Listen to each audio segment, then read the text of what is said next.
Do you want us to clap hands for Maholwane? Yes. Yes, please. Beautiful. Now, if you have never worked anywhere, you don't understand what I'm talking about. You just think it's normal. Wait until if you decide to leave this place and go elsewhere, you will be shocked. There are places where you get there, you are new, and nobody tells you where the kitchen is, nobody tells you where the loo is. You find out everything by yourself. Yeah. So, anyway, my name is Wilbert. Wilbert. They call me Dr. Mutoko, Dr. Wilbert Mutoko. But I need to clear the air. I'm not a medical doctor. I know some of you don't like injection, so I'm not a medical doctor, so you're safe. We are talking about money. How many of you love money? Okay, those who are not raising your hands, you are free to go. Cool. So, research says out of people aged 25 right now, out of every 100 young people aged 25, 40 years later, when they are 65, are you getting me? Out of what? 100 young people aged 25, 40 years later, when they are aged 65, one is expected to be rich. 4 are expected to be financially free. 5 will still be working at the age of 65, going forward. 12 will be seriously broke. 29 may have joined the Creator. That will have left the world. And then 49 will be dependent on the government and well-wishers. So I will repeat. I didn't want to come with some slides. It's very good to have slides, but we need to vary it, isn't it? The previous presenter was doing a fantastic job with slides. Then we have another one, a motivational speaker coming in, talking finances, jumping up and down like that, without slides. Then another time you invite me, I will use slides, so don't be surprised. Okay? So this is what research says. Out of every 100 young people aged 25, by the time they turn 65, 1 will be rich. 4 will be financially free.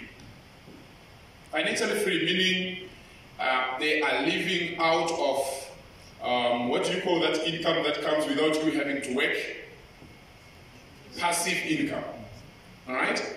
Maybe you have written books, or you have sang some music, or you're getting some royalties from somewhere, or maybe you have some properties that bring you income while you are not working. Passive income. So you are financially free. 4 out of 100.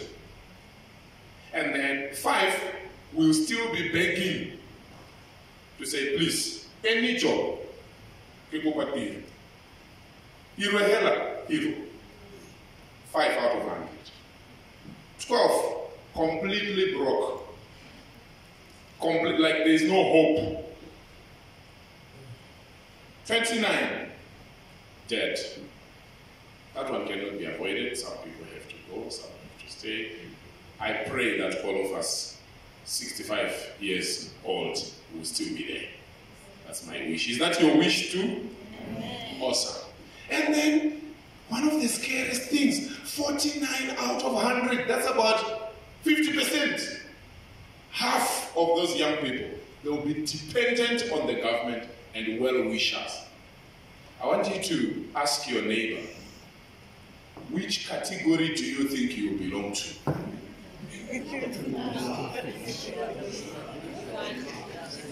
Okay. Like, whether do you think you will be 1 out of 100 rich, or 4 out of 100 that is financially free, or 5 out of 100 still working at 65, or The 12 out of 100, the broke ones, 29, we are not there. 49, because at least when you are alive, you still have hope, isn't it? Or 49 out of 100. Have you asked your neighbor?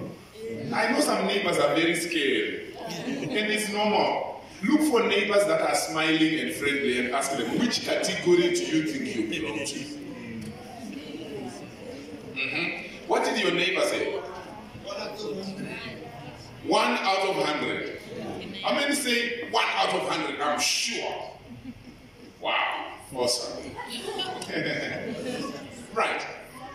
Now, one thing that I want us to establish this afternoon is that nothing just happens. There is what we call the law of cause and effect. Law of cause and effect. In the Bible, they call it the law of what? Sowing and reaping. You reap what you plant. Yes? So, unfortunately in Africa, we believe in magic. And we have taken magic even to churches. We expect God to do everything for us. He doesn't. He is very busy. Can the president of this country do everything for you? You were growing up, did your mother do everything for you? You mean like your mother or your father goes to work, they bring food, then they chew it for you and they swallow it for you? Does that happen? There is what to do. Help me tell your neighbor, there is what to do. There is a lot of work to do.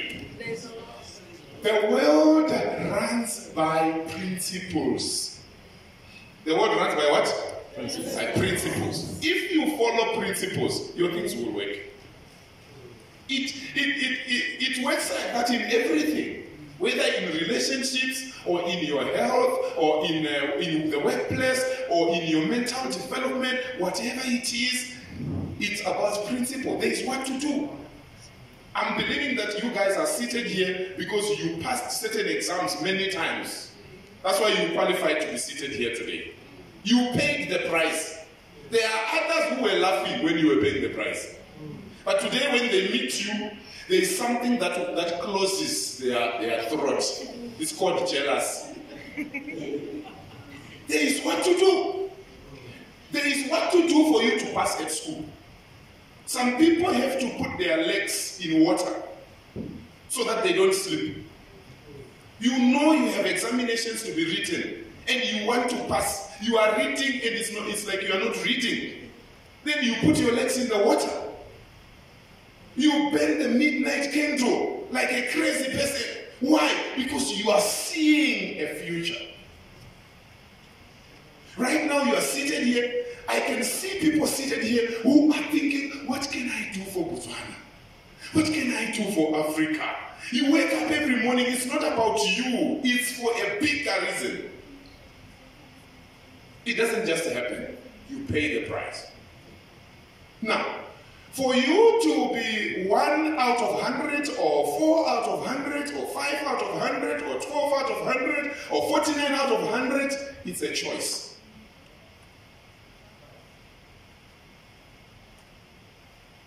So, I'm going to touch a few steps. Some of the things I'm saying, I'm taking them from my first book. It's called 15 Secrets for Personal Financial Success.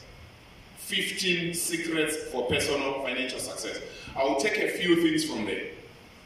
I've been privileged to write 4 books that have brought a lot of testimonies, and I hope some of you will manage to get a copy for yourself. We brought a few copies, and I've come with praise. I'm still waiting for Coach Princess. She will join us later to help those who want to invest. You need to follow principles of life. The first thing is you need to identify your purpose. What were you born to do? Somebody's thinking, we thought this guy is a financial advisor. And he's talking about purpose. Yes. Because if you don't identify your purpose, even if money comes, it won't work for you. What were you born to do? What is it that causes you to have sleepless nights? Because you want it to be sorted. What is it? For me, I was born to empower people. I do it anytime, everywhere. I love it. During lunch hour today, while I was just doing some stuff, preparing to come here, I just had some thoughts coming to my mind and I grabbed my camera. I was in the car. I started recording myself. And I'm sending worldwide a video. That's what pleases me. I spend a lot of money on empowering people. That's what excites me. Is it because I have money? Even when I didn't have money. Even when I didn't have money. I remember my wife, she used to say to me, honey, don't you think this is enough? You rush to the hospital to pray for the sick people you don't even know. You go to every prison preaching to prisoners. You rush to radio to speak, motivating the nation. Once every week, motivation the nation. The car has no fuel. I ran to Kombi to motivate the nation. You get there, you say, good afternoon, everybody. I hope everybody is doing well. Huh? But people didn't know what I was going through. It's the passion that leads you. When I write books, when I write on the blog, when I speak anywhere, it's about touching lives. That's what makes me happy. I get excited when people give me testimonies. Ooh, you have helped me. My marriage is now on track. Oh, from that time you came to our company, our business is doing fantastic. Oh, from that time I connected with you on WhatsApp, my life has never been the same. Now, we don't have to be the same, right? What is it that you are passionate about? Can I tell you something? Let it be something greater than you.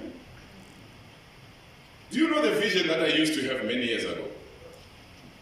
I was dreaming, because I grew up in poverty. So, not too much poverty.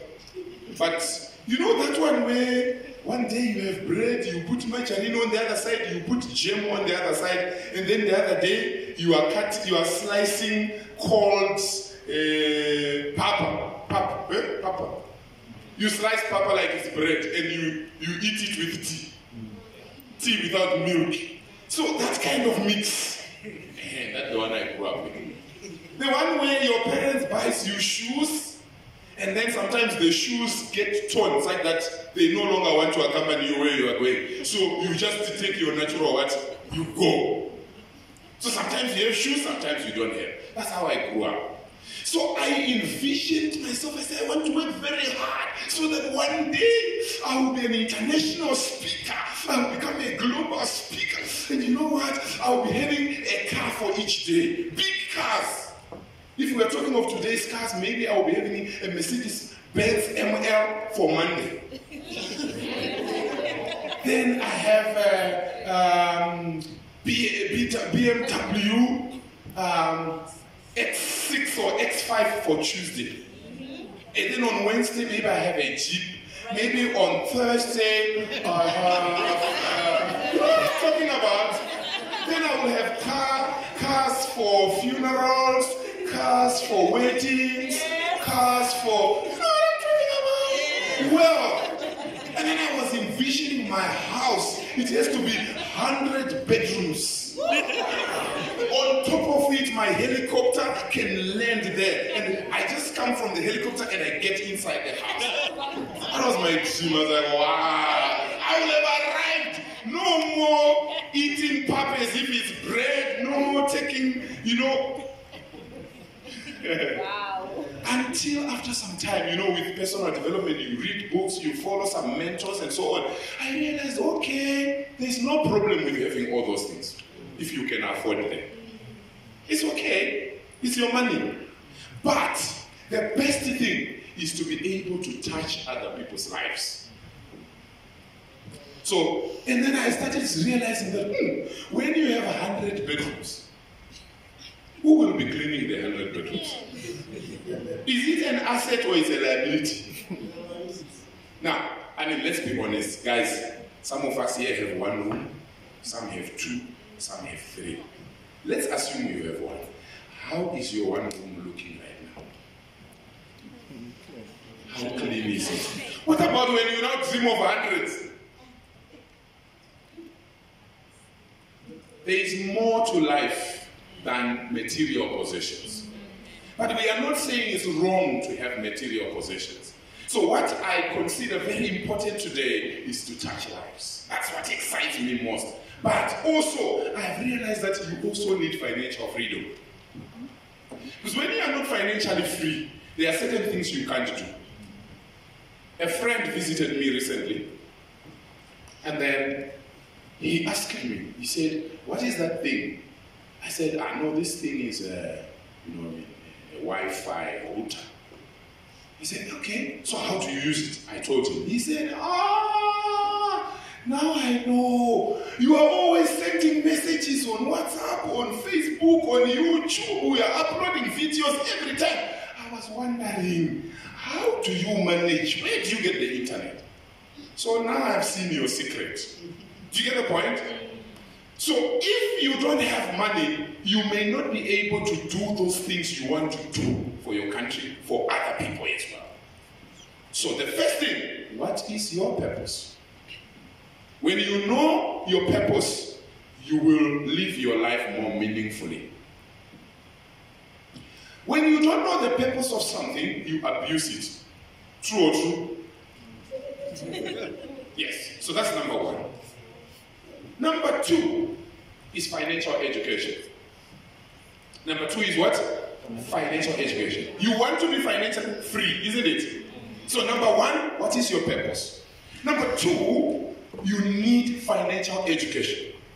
You need to be aggressive. You see, some of you cannot understand what I'm talking about because you were born with a silver spoon.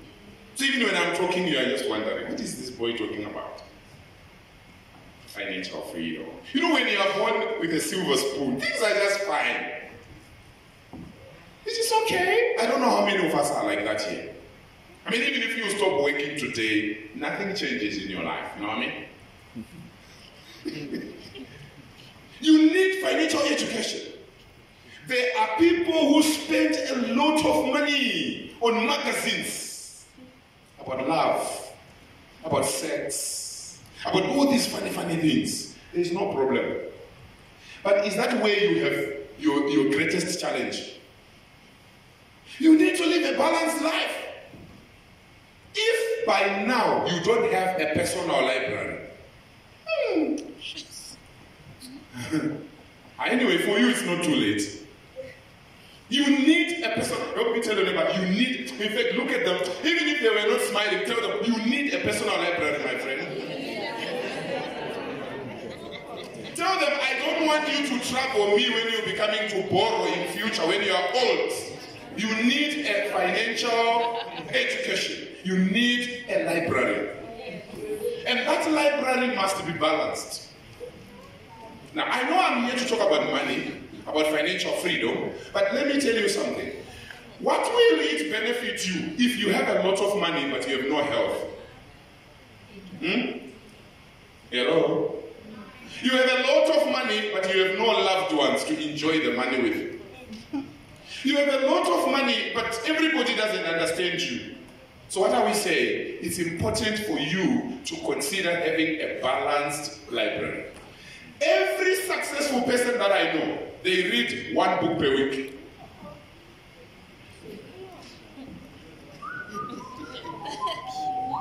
Yeah. Africa, my Africa. You know, when I published the book 15 Secrets, let me just grab it. When I published this book, my publisher, we were shouting at each other. The guy says, this book, we are not bringing it to Africa. I said, what do you mean? He said, Africans don't read books. I said, I wrote it for Africans. Excuse me. That book is my book, by the way. And I'm paying for you guys have charged me a lot of pounds. This book is coming to Africa. He said, Wilbert, we are a business. We are not a charity. In case you are a charity, that's your problem. We sell this book in the UK, we sell this book in America. 45 minutes heated. Our people prove those statements anyway. Very few people read books.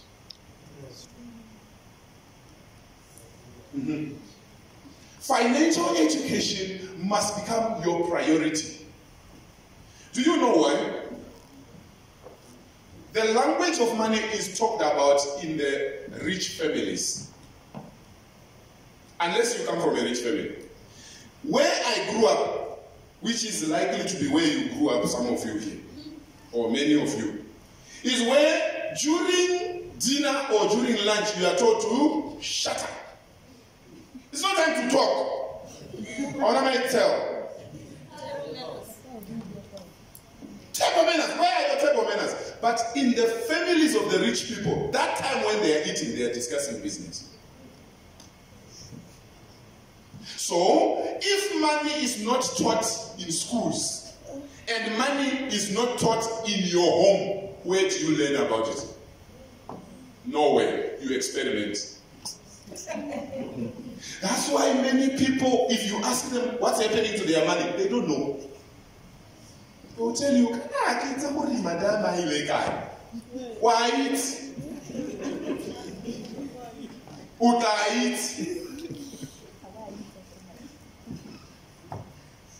I don't know. I just don't understand. Do you know where my money is going? You don't know. Every shop you enter, you pick everything.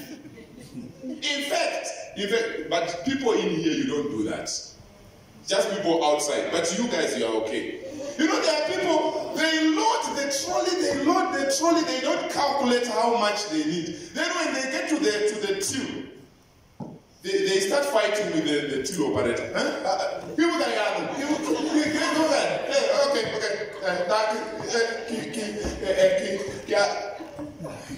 And you just see how the till operator looks at you. What kind of human being are you?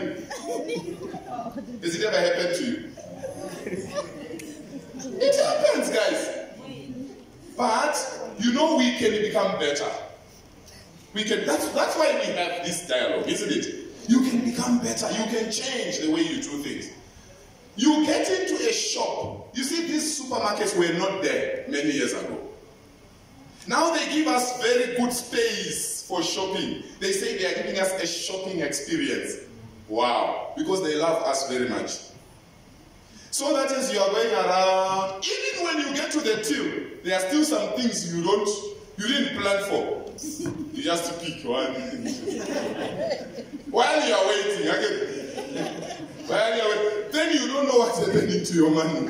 You know, my friend, be serious. So you get into a supermarket, you want to buy bread. Are you telling me you don't know where bread is? Go straight where there is bread, my friend, and pick bread and go to the till, pay and go straight home. That is called discipline. That is called what? Discipline. That is if you know your purpose and you have enough financial education. So I want to urge us, if you truly want to be financially free, your library right now. One of my mentors says this. He says, like myself, I'm 44. Which means I must have 44 financial books. How about you? One book to represent each year. I still have some friends and colleagues and, that say, I don't like reading. You don't have to like it. Why did you read until you go to where you are today? Did you like it? You didn't like it, isn't it? You wanted to change your situation. So if you want to change your finances, you must read. You must read. Reading.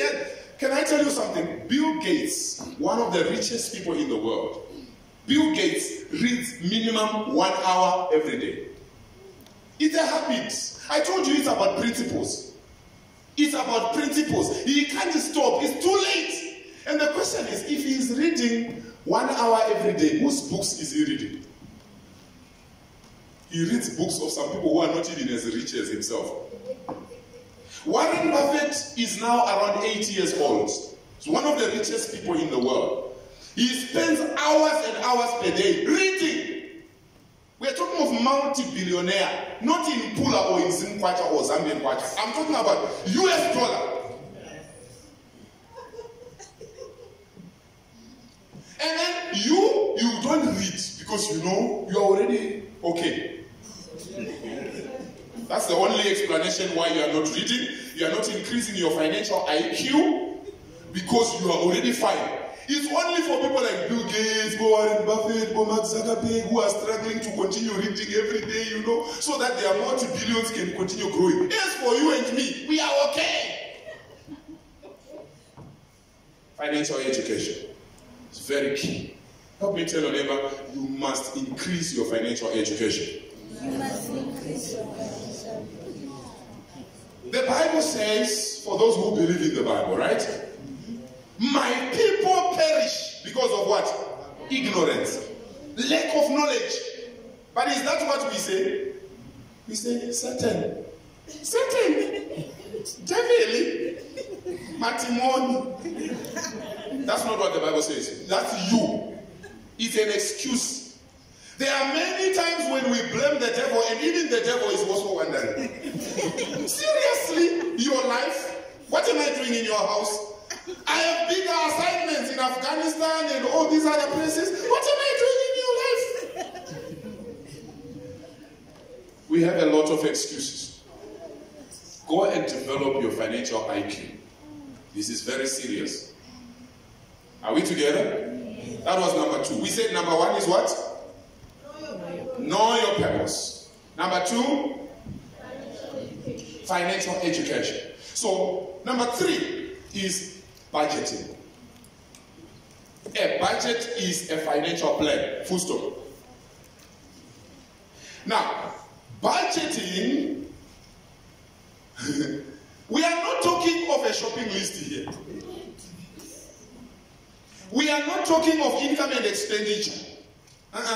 We are talking of you being able to sit down before money comes and you allocate, where will my money go? Which money am I expecting this month? How much am I expecting to use on food? How much will I use?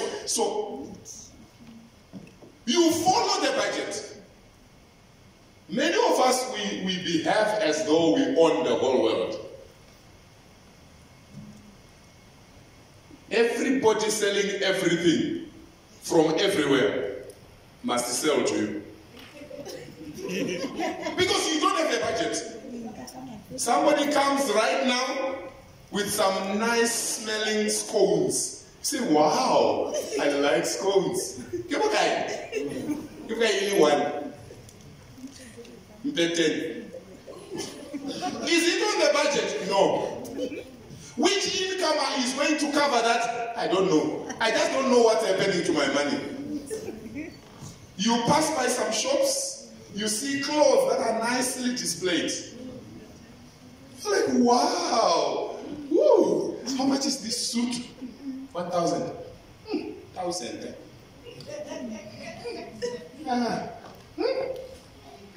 Where's my size? Did you budget? That's the question. Not is it your size. Did you budget? How many of us have got budgets? Why can't we learn at least some of these things from the government? They work with the budget. Okay, let's leave that one. But you get where I'm going? At least they have a budget. Some of us here have never budgeted. It's better to have the budget, and then sometimes because you are human, you may fail to follow your budget, but you have it. So those of you who don't have a budget, please go and do what? Budget. Develop a budget. So we said number 1, Know your purpose. know your purpose. Number 2, Financial education. increase your financial education. Number 3, Budget. good. Number 4, savings and investments. Savings and investments. That's where I'm going to take much of my time, and I close from there. Savings and investments. Good people, it's important for you to know that time does not wait for anyone. Have you ever seen some senior citizens who look stranded? Have you? What came to your mind? What comes to your mind each time? Let's say maybe you are by the car park and you see a senior citizen passing by. Says, "Managa, Uber 3 pool. People are making taxi. What comes to your mind? Some of us don't think. We just go, ayo. You need to think, what could have happened to this senior citizen? They also had time the same way you are having time. The problem with being young is that it's easy for us to think that we still have enough time. Have you seen how time flies? You join a government department or you join a company, you are working there, before you know it, 1 year, 2 years, 3 years, 4 years, 9 years, you look back, what did I do with my money? Maybe nothing much to show. Probably if the toilet could talk, it's the one that could testify on your behalf that, no, we did something together, my brother. We did something together. We spent. Savings and investments. This is a must. Everybody must save something, regardless of how little you are earning. I will repeat it. This is a must. It doesn't matter how much you earn. The problem is not the size of your salary. The problem is the size of your mind. You know, I've spoken to university students. There are university students who collect 1.6 per month and they save 500 pula every month. I told them, look, it's not about the amount, it's about the principle. Once you understand it's the principle, do you know, like right now, many of us here, because of bad habits, you are saying you don't have money, right? Or money is not enough, or the salary needs to be increased. Do you know, even if it is doubled, you'll be excited for 1 month. After that, why? They need to do something again. This man, it's called the rat race. If you read Robert Kiyosaki's book, Rich Dad, Poor Dad, Rich Dad, Poor Dad, it's called the rat race. Whereby, when your money increases, you also increase your expenses. Can you imagine? If they double your salary today, will you drive the same car? No. How will people know that something happened? People must see that things are happening. How can I continue putting on the same shoe? The same hairstyle. 6 months, same hairstyle. No, I must show them. Who are you showing? You shall show them your suffering again when you're a senior citizen. People are people. Stop comparing yourself to others. Compare yourself to yourself. If you want to save money, if you want to invest for the future, guess what? The same people that laugh at you when you are suffering, they are the same people who will get something blocking them here, choking them when you are successful. It doesn't matter how you look.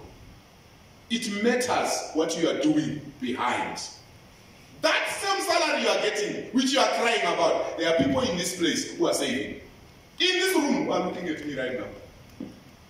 Saving. You can't see it on their face. They get 5% increase, they get 6% increase. Whatever increase they get, they don't increase their expenses. That is what we call wisdom. And you can tell me the other one. The opposite of wisdom. I'm not the one saying it again. You get something, you squander it. There are people who say, Nana, my money is not enough. It's never enough. It's normal. If somebody just gives you 100 pula right now, what will you do with it? For some people, it's a headache. Because they didn't expect it. 100. Clipper. What do I do with clipper? The person who has given you the money has given you a problem.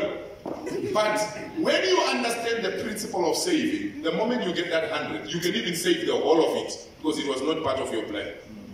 Or maybe you remove 10% to give to the less privileged, or to give to God, or whoever you want to give, you remain with the rest, you save it. Make a habit of saving.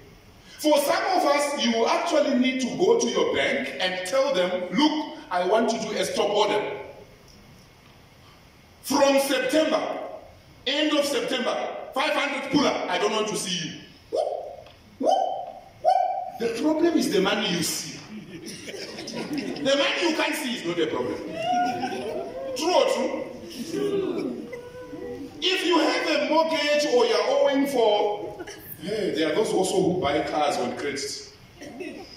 If you have already done it, I forgive you as my brother. It happens. I'm sure there's someone who advised you. You know, we have so many advisors also. It's not our fault. Many advisors and little financial education is a problem.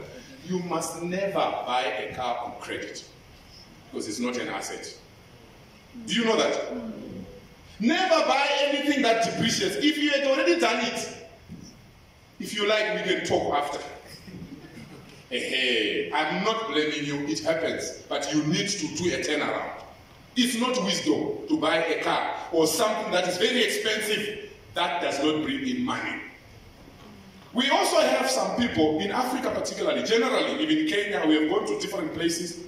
We have realized that many people, they have lent. And they are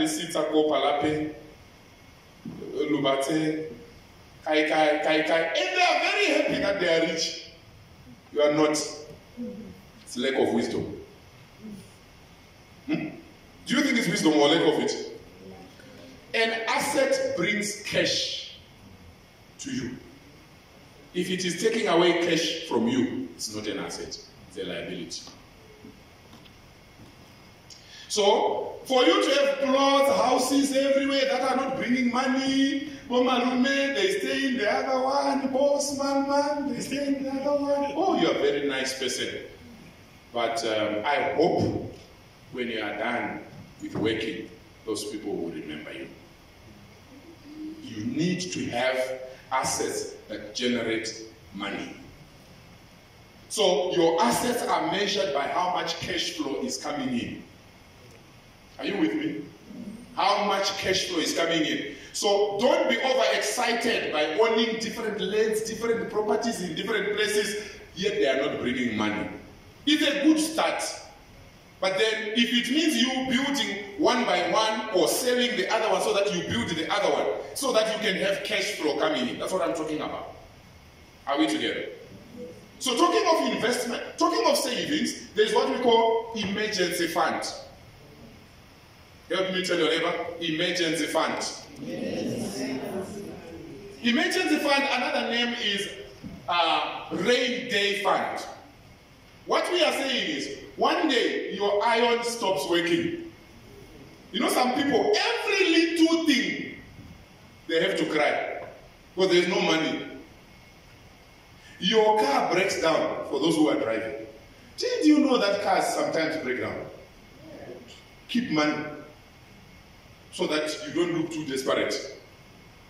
Africans like to say, Hana funerals happen when you don't have anything. It's a consoling statement.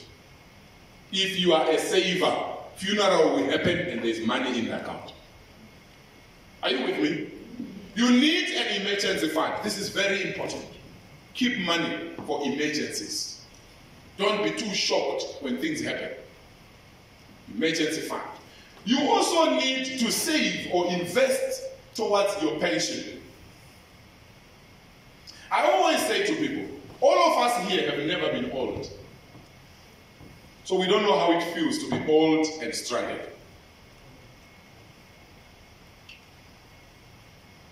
You don't have to get there and get stranded and learn from it. It can be too late. Guys, do you know that life expectancy is increasing? Have you seen that? Have you seen that life expectancy is increasing? In some countries now they have increased the retirement age to 70. Yes, because people are living longer. Because of medicine and new technology and all that. Now, if you are not keeping anything for your retirement or your pension, My friend, the day you are told, thank you for your time, Samaya Sinclair, that's when you will know that life is not easy. And then you will remember the time when you were young and energetic. You guys know what I'm talking about. Do you know, like me, I used to be athletic, running everywhere, I jumping, very energetic. But there is a way I run these days. I need to be careful. Because age is catching up with me. If I'm not keeping something for my retirement, I'm going to cry. Same applies to you. You need to put away money for pension. And for some of you, you are privileged. I think the employer also puts something when you are saving for pension. Am I right? Yes. But can I tell you something? Still, you might find it's not enough. You need to have an extra pension. I'm glad Princess is now here. She will be helping some of you with your investments. Just yesterday, she helped me to complete another form to increase my life cover. That's another very important thing. In fact, the most important thing that everybody must have, if you know you have dependents, you must have a life cover. I was paying 1.6 every month. One day I sat down and I said, if I happen to die today, and my family gets 2 million from insurance, how long will it take them? Hello? I have children that are in varsity. I have another child that is in secondary school. My mother, who gave birth to me, is alive in her 60s. My mother, who gave birth to my wife, is still alive in her 60s. All those are my dependents. If I happen to die, people must celebrate when you die. They must celebrate that you lived your life well. There is a way Africans cry at a funeral. You can tell that this is not just crying of losing the person, but it's crying of knowing that,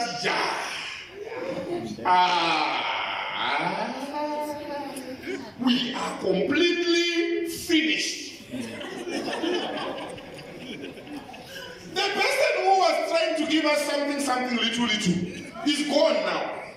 And on top of it, they have left a lot of dikoloto. Who will pay dikoloto? Who will give us food? The house we are staying in is going to be taken. The car will be taken. The sofas will be... There are people who owe everybody everywhere. Now, whether you owe everybody everywhere or you don't owe anybody, you need a what? Life cover. So I said to myself, what if I double the amount I'm paying every month? From 1.6, I pay another 1.6 on top. So that if I die, my family can get 4 million. At least they don't get the shock of Daddy having gone. In other words, I'm not saying I'm very good at it, but I'm trying. You know, for me, it will be very painful, isn't it? Because I go around telling everybody, I've written 3 books on money. You get my point? I go speaking everywhere, going to Dubai, UK, telling everybody. And then people on my funeral, they have to contribute for coffee. Mr. Financial Advisor has left us. They have to cry very hard. Are you with me? So, you need to come to, thank you. You need to come to a realization to say, while I'm alive, I'm taking care of my mother, I'm taking care of my children, I'm taking care of my family, I'm taking care of my loved ones. If I happen to go today, who will take care of them? You want to take care of them even when you are gone. Are you with me? That's the purpose of a life cover.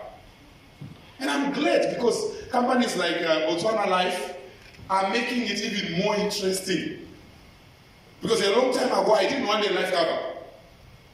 Because I said, in the name of Jesus, I shall not die, but I shall live and declare the works of the living God. I will not die. So I don't want life cover. Botswana Life says, no, even if you don't die, every 15 years, we can pay you back something. I say, we are together now. At least because I know I'll be alive. But guess what, guys? We have seen our friends going, leaving the world, isn't it? We have seen our loved ones going. Some of them younger than us. Some of them more beautiful than us. Some of them more handsome than us. Some of them more generous than us. Why is it that we always believe it can't be me? And then we don't prepare for our future. So it's important to prepare to have a life cover. It's important for you to prepare for your pension. It's important for you to begin to think of having your own properties. If you read my book, you will also see I talk about offshore investments and things like that. Thank you so much for your time. The Lord bless you.